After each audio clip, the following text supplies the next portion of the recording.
Another question that I will ask, and this is the biggest elephant in the room. Alam nyo naman to, no? Ito yung tungkol sa nangyayari ngayon sa flood control and other infrastructure projects. Nasabi ko to during the Blue Ribbon hearing, Senator Robin, na ang last bastion of safeguards, no, in the local, whether LGU, the engineering office or other offices, is COA, no? Kasi alam natin na walang mga anomalies o walang anomalya na mababayaran nang hindi nare-review ng COA at wala ring mga bagay na makakalampas ng matagal kung hindi rin nare-review ng COA. Dahil ang COA nakadesenyo, protektahan ang publiko, no? At umaasa kami doon. Umaasa ako doon.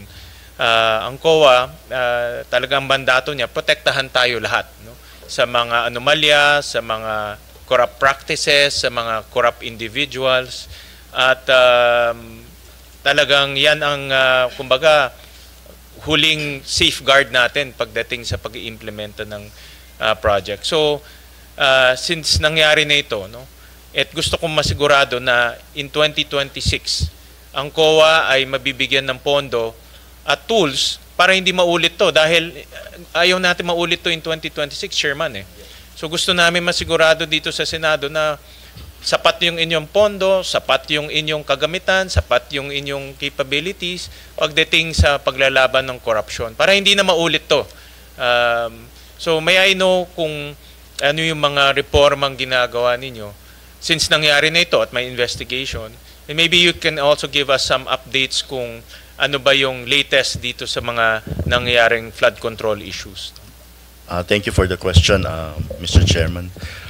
First of all po, ang aming pong napansin on our side would be, kailangan po siguro namin ng tulong nyo, would be lack of manpower. Like for example, ang pinag-usapan po dito is ang pinaka-epicenter po nitong nangyari na to is the 1st District Engineering Office of Bulacan. Ito pong nangyari na to, ito pong flood control, when we analyzed it, ay 20% of the full amount ay nasa Region 3, and almost 50% of that amount is in Bulacan. So when we check dun po sa ground, napansin po namin we only have 2 auditors in the 1st District Engineering Office of Bulacan, yung pong team leader at saka kanyang assistant team leader. Bumaba po kasi ang aming number of positions dahil po nabawasan po kami ng DBM. 963 positions pong naalis, sa Bulacan po ay sa Region 3 is 136 positions po yan. So yun pong aming dalawang auditors doon ay handles 11 municipalities, 3 cities, and 8 LTO offices. But nakapag-issue naman po sila ng NDs. But ako po, Your Honors, ang tingin ko po, I would say na medyo nagkaroon po ng konting kakulangan, and the part of that ay we cured it through a fraud audit, diretso po, galing sa taas. So, nagpa-fraud audit po kami sa 1st Engineering District of Bulacan, and so far, Your Honors, we have already issued 21 fraud audit reports. 8 po dito ay nasubmit na po namin sa Ombudsman, at yung pong natitirang 12 ay simula po nang lumabas ang executive order creating the ICI, ay doon na po kami nag-submit. Yung pong una namin sinubmit na 8 ay naging basis po ng administrative suspension nun pong mga employees, personnel of the DPW district sa 1st district po ng Bulacan. Gusto ko rin pong sabihin na one of the items po na lumalabas sa amin ay yun pong one of our commissioners po ay nagkaroon po ng parang conflict of interest. Ang isa pong aming reform na gagawin is all our employees will be asked to issue a declaration of conflict of interest, kung ano pong kanilang economic interest at kung ito po ay may conflict sa kanilang trabaho bilang auditor. Ito po ay naging suggestion po sa amin ng House of Representatives through Congressman Chel Jokno, and ito po ay magiging aside po from the SALN. Doon po kasi sa SALN, ay nakalagay lang yung corporation, but you don't say naman kung anong ginagawa ng corporation at saka kung anong business, just the name of the corporation. Dito po sa amin, mas detalyado po ang aming hihingin na mga information po para makita po namin kung talaga may conflict of interest or hindi or wala. Another thing is magkakaroon po kami ng issuance of memorandum circulars, and si Commissioner Douglas Malilin po ang mag-discuss ng memo circulars on geotagging of projects po. Go ahead, Commissioner Douglas. Magandang umaga po, Mr. Chair. The statement regarding the geotagging po. The geotagging is a requirement po for all infrastructure projects. Hindi lang po ito para sa DPWH. Alam mo natin na ang DPWH, NIA, the Department of Health, and not only the national agencies po, pati mga GOCC, pati mga LGU po, ay may infrastructure projects. As early as 2017 ho, si DPWH issued a department order requiring all projects ho to be geotagged. Ang ibig ho sabihin natin sa geotagging, nandito ho ang lokasyon, eksaktong lokasyon ho ng mga proyekto. Ang kakaibahan lang ho nito ay nakafocus lang po siya sa DPWH. So ang gagawin po ng COA is to issue a circular requiring all infrastructure projects to be geotagged. Sa kasalukuyan ho, nag-uusap po kami with DPWH dahil ho, ang geotagging is a continuous activity. Pati ho, maski natapos na ho rin yung proyekto, even during the warranty period ho, kailangan ho nababantayan para makita ho natin yung wear and tear at kung ito po ay sumusunod dun sa mga guarantee at sa mga warranties. The geotagging circular po is now ongoing, the draft. We have completed ho at the stage po ng COA. And since this is a circular, may konting coordination lang po ito sa mga ahensyang tatamaan bago ho ito maging final circular po. Kausap din po namin ang DPWH, binabalanse ho namin ang requirement ho at yung bagong teknolohiya ho ng satellite geotagging. Maaari ho with the satellite geotagging, it might be in coordination po with DICT as well and NTC. Dahil ho, makakatipid din po tayo, maski na may kamahalan ho ang satellite services. But if a satellite geotagging can be done for 10 projects in a given day, at ito po ay magiging mas transparent, may iwasan ho natin yung pagpepeke ho ng geotag, yung tipong litrato po, sinusuperimpose lang po yung GPS coordinates. With a satellite-driven geotagging, we can cover a bigger area. Then we have a third party doing the geographical information system requirements po. We are coordinating on that po with the DPWH at the moment. So, ito pong circular na to, pag lumabas po, we're not only looking at DPWH, all infrastructure projects, lalo-lalo na kung napakalaki ho or these are called big ticket items, ay mako-cover ho nito. Mr. Chair, this is just one of the initiatives of COA at the moment. Nag-uusap na rin po kami ng system integration with the departments on infra. Ito po ay, ang kahulugan ho nito, yung mga sistema ho ng DPWH, PICAB, PhilJeps, at SEC at BIR ho, ipag-iisa ho natin para magmukhang isang portal. Karamihan ho nangyayari ngayon katulad ho sa bidding, the bidders are required to submit their bidding documents, and ang pagsisiyasa to o pag-check ho ng mga dokumento na to ay lahat ho manual. Kung magkakaroon ho ng portal lahat ho ng ahensya, ma-check ho sa SEC, sa BIR, yung kanilang mga kontrata, tulad ho ng mga NFCC at LCC ho nila. So magtutugma-tugma. Napapansin ho ng BIR ngayon, and it is being reported, na maski na ganito kalalaki ho ang project nila sa DPWH, pag tiningnan ho yung kanilang mga ITR, napakaliit ho yung mga deklarasyon. So, tinitingnan ho namin na pag nagtugma-tugma ho ang mga impormasyon na to, we're looking at engaging all the agencies po para magiging isa lang po. And the third po na tinitingnan, it has been a constant suggestion a pre-audit. Under the Constitution po natin, sa saligang batas, sinasabi po natin na post-audit po ang COA, pero meron pong exception under the Constitution and under PD 1445 ho na dinadasal ho namin magbago na rin po at maayos ng magawang mas moderno po. We can do pre-audit under certain circumstances po kung mababa ang internal control po ng isang ahensya. Pinag-aaralan nga lang ho namin the resources required to do a pre-audit, especially ho manpower, facilities, and babalansin ho namin ito sa operational speed ng isang ahensya. This was lifted, the pre-audit was there with COA po until 2011, but this was lifted considering the clamor of the agencies that a lot of their operations po were being hampered or we are being slowed down by the pre-audit. So this was lifted. But there will come a time po we may need to balance the requirement po of a pre-audit as against going full post-audit po. So we're looking into the resources.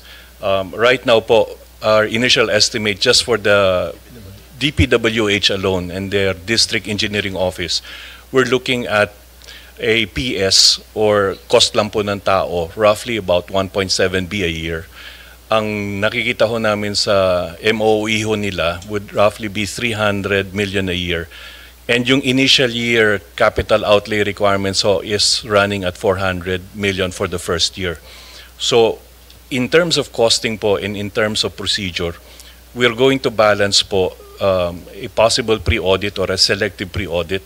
But we are also banking on a full digitalization so that we could run better data analytics po as against a purely manual pre-audit po. So initially po, Mr. Chair, ito po yung mga courses of action that COA is taking a look at moving forward po. Maraming salamat po. Thank you, Mr. Chair. Thank you for addressing this. No? Talagang hindi pwedeng hindi natin palagpasin dito because, Mr. Chair, I think this scandal probably the biggest already in our history that rocked the government na kinagali talaga ng taong bayan na hindi, this is not only DPWH but of course sila po talaga yung primary agency that really undertook or implemented this substandard or ghost projects kasama yung proponents, but yung DBM was also mentioned, may kasama sa DBM, meron din sa COA, no? Ang while it has not been proven yet, siguro Chairman Cordoba, that resident auditors knowingly participated in the fraud, falsification, bribery, or was formally charged. Allegation is either through negligence or complicity, but they did not act through the red flags dito sa flood control project. So ang tanong ko lang, may sarili ba tayong investigation na sinagawa ang COA dito sa resident auditors that were assigned in itong notorious na Bulacan District Engineering Office? Siguro, Mr. Chair, sabay na natin yung, isama na natin yung sa Mindoro, no? Because I think these are ito yung top 2 most notorious district engineering office na talagang lumobo doon pa lang sa sa paglagay ng budget, kitang-kita from 1 billion, 1.5 billion sa National Expenditure Program, naging 20 billion. Doon sa dalawang district sa Mindoro, sa Bulacan, meron naging 16 billion, ganun din. So ilang, Chairman, what action has COA undertaken to investigate itong assigned auditors? Thank you po, Mr. Chair. Doon po sa ating fraud audit na ginawa, na isinasagawa po, part of it po is yun pong fraud auditors would also look at the negligence or complicity ng ating po mga resident auditors po doon sa baba. And part of that po ay submit po sa amin and we will go through it po doon sa ating Internal Affairs Office para po mapatawan po natin ng tama na penalty.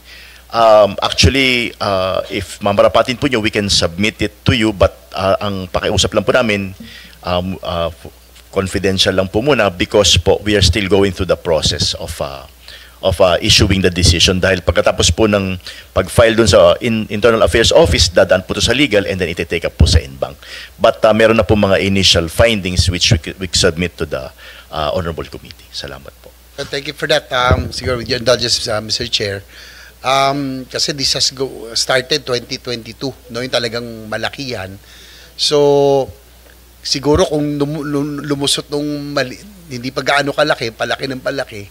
So I think I hope that you would investigate. At nanggaling na rin mismo sa DPWH officials in this first District Engineering Office, nakasama po ang DBM and COA, no, doon po sa kanilang collusion, no, o yung sabuatan dito. And I hope that to restore faith in government, kailangan ho talagang magkaroon ng action dito. And I have confidence in you, Chairperson Cordova. You have been in government for so long, nag-NTC pa lahat, no? And I am hoping that you would help in restoring faith. Kasi ang COA talagang natin, Mr. Chair, no? Talagang inaasahan natin na talagang siguraduhin yung mga proyekto na gawa ng tama at maayos. Kaya lang kung kasama yung ahensya na dapat nagche-check o nagpapatunay na maayos na ginawa ang proyekto, mawawala talaga ang tiwala ng taong bayan. No, ang nakakalungkot dito, Mr. Chair, I know that you were looking for Commissioner Lipana, who I believe is sick, na alam ko he's undergoing treatment, pero medyo nakakagulat din yung mga revelations that he received a huge amount na medyo rin. So, ang COA ba, although he is an impeachable official, pero kaya meron din ba kayong ginawang action tungkol dito? Or, sige pa. Maraming salamat po, Honorable Chair, Senator J.V. Ejercito. Tungkol po dun sa ating mga resident auditors, rest assured po, makakaasa kayo na tuloy-tuloy po ang aming aksyon dun sa kanila. Secondly po, yun pong fraud audit po namin ay tuloy-tuloy din po. Hindi po kami titigil hanggat hindi po namin naubos po yan. So far po, malaki na po ang natapos namin sa Bulacan, but hindi po kami titigil. And then we go to other parts of the country. Tungkol naman po kay Commissioner Lipana, nabanggit po ninyo that as an impeachable officer, ay wala po kaming discipline authority over a commissioner. But ang nangyari po ngayon is the Office of the Ombudsman has already started investigation. So we are cooperating with the Office of the Ombudsman po. Humingi na po sila mga dokumento sa amin, and anything that they would ask for, we will cooperate po. Yun naman po ang aming commitment. Salamat po. Thank you. Pero I'm glad that you are already improving yung inyo pong mga especially sistema, lalo na sa geotagging, that will help a lot, Mr. Chair. Kasi po para maiwasan na po yung yung pagpapatong-patong ng dinoktor na mga dokumento, yung ba maiwasan, no, as according to Commissioner Malilin. Kasi doon sa presentation ni Senator Lacson, I remember, pati yung pictures, hindi man lang pinalitan. Ilang taon na, parehong-pareho, pati yung tao, hindi gumalaw. Tapos yung mga coordinates, itong very crucial kasi yung coordinates, minsan turo-turo na lang daw Minsan, that's how powerful the District Engineering Office of DPWH has become. Kasi Mr. Chair, sila na lang magtuturo kung sino gagawa ng kontraktor, at minsan kung hindi, minsan ginawa o hindi, dahil dito hindi natin na-check kasi tubig, ang hirap, walang address. Di ba? Pero Commissioner Malilin, yung ganitong, halimbawa, nasa ilog, walang address yan, walang corner, walang yung pa with geotagging, ito pa masosolve na natin to because di ba? At least via satellite, no? Makikita na ito, hindi na mauulit yun. Maraming salamat, Mr. Chair, Senator JV. Ganito po ang geotagging na para makita ho ng mga taong bayan naging history. In 2017, DPWH imposed the geotagging. Ang nangyari po at nakikita ho namin, may mga litrato ho na ginagawa kaysa ho yung metadata, yung sinasabi ho natin na dumidikit ho sa file, ay yung tamang metadata, ginagawa ho, sinusuperimpose po yung GPS coordination, yung description ho doon sa litrato. Nung nakita ho yan, nung nag-uusap na po kami ng DPWH, the best party po to do a geotag is a third party, not the contractor, not DPWH. And lumalabas po, it's a satellite read. Ang satellite reading po, medyo mahirap ng dayain po yan. And yung geotagging ho should really be faithfully done. Ito po, para lang may idea po ang mga kaukulan. Kung tama po ang lokasyon at coordinates po ng isang proyekto at the start, ibig sabihin po na pag-aralan mabuti kung saan ho yung proyekto, na pag-aralan ho na ito talaga ho yung lugar. So simula pa lang ho ng proyekto, alam na ho natin dapat ang lokasyon. Kung maiiba ho ang lokasyon, magdududa na rin po tayo bakit na iba po. Dahil kung tama ho yung pagpaplano, simulat sa pool pa lang ho, alam na dapat yung lugar.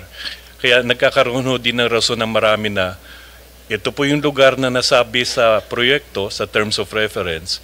Ang sinasabi ho ng contractor, tinuro po ng DPWH, iba ho yung pwesto.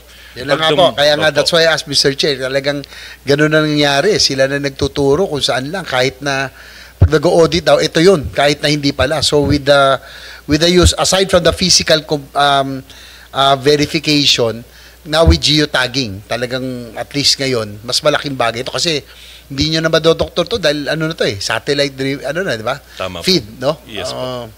Sige po. And Senator JV, sa ngayon po yung geotagging na kay DPWH po, it only points to one coordinate. It does not show po, hindi po pinapakita kung gaano kalaki po yung project o gaano kahaba. So, may improvement po na pinag-uusapan ho namin ng DPWH to actually plot out, makikita ho kung ano ho yung area, kung gaano kahaba, gaano kalapad, o kung may sinusundang ilog po to, kung ano po yung kurba. Sa ngayon po yung data ho ng DPWH is just 1 point. Ito po, makikita ho yung kahabaan at yung buong area po ng proyekto. Salamat po. Thank you, Mr. Chair. Again, we have confidence in Chairperson Cordoba and the rest of COA family that I hope that you can really help us in this scandal and scam that has really rocked the nation, no? Talagang galit ang taong bayan dito, kailangan natin maibalik ang tiwala. But again, all the agencies concerned have to show that yung reforms that they are instituting para hindi na maulit itong corruption scandal na ito. Thank you, Mr. Chair. Senator JV, I'll just follow up on some of the items, Chairman Cordova. So there are 3 reforms na gagawin. Number 1 is yung declaration of conflict of interest. Kasama dito ang mga commissioners. Lahat po ng empleyado po ng Commission on Audit. So top to bottom, yes, po, lahat. Kasama dito sa declaration of conflict of interest. And then itong geotagging, alam ko ginagawa to ng DPWH. So ano ang bago ngayon dito sa geotagging na ito? Kasi alam ko in the past admin meron na silang geotagging na ginagawa pero nakalusot pa rin. So what's new with this geotagging na gagawin ninyo? Tama po yun, Mr. Chair. The geotagging in DPWH was started in 2017 through a department order. Pagdating naman po nga sa GAA, sa General Appropriations Act, this was mandated po in the general provisions in GAA 2022 and 2023. And pagdating ho ng GAA ng 2024 and 2025, it became a special provision po sa DPWH alone. It was not a general provision po. Ang lumalabas po sa geotagging, ang napapansin ho namin, hindi ho nasusundan. Kung sinusundan ho, ang nangyayari, yung mga contractors ho, or whoever is required to geotag, takes a picture of the project, pero ho yung geotagging na nilalagay po niya ay hindi tugma kung saan ho talaga yung proyekto. We'll give you one example po. Merong isang proyekto ho na nasa ibang lugar, kukunan po ng litrato, pero yung geotag ho, na normal na pag-visual ho natin titingnan, iniimprenta o copy-paste na lang po, idinidikit ho sa litrato. So for a normal person ho, sabihin ho natin auditor who are not trained to take a look at the geotag, pagkita ho ng litrato, we assume it to be regular. But if these coordinates are really true at pinuntahan ho yung lugar, dito ho, ang main purpose ho ng geotag when it was done in 2017 was to avoid the ghost projects. Yun ho yung main purpose. Or at the same time, makita ho yung progression of the project, yung masasabi ho natin percentage of completion. Ang nangyari ho dun sa geotagging requirement, it was actually altered and manipulated. So ang mangyayari ho dito, once COA issues the circular, it becomes a mandatory item. Kung wala ho ito at hindi na verify, it becomes a cause for an immediate suspension or disallowance. So pahihigpitan ho namin yung rules that if the geotagging is not there and found out ho na mali yung geotag at sabihin ho natin sinadya na mali, criminal prosecution can be had dahil ho submissions ito prior to any payment. Kung meron hong 10 kabayaran during the progress payment, a geotag picture is actually po required.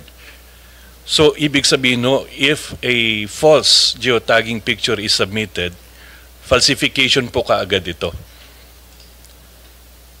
Pero Mr. Chair, ito po, the geotag in the DPWH orders is only until the time of completion and until the time of the last payment.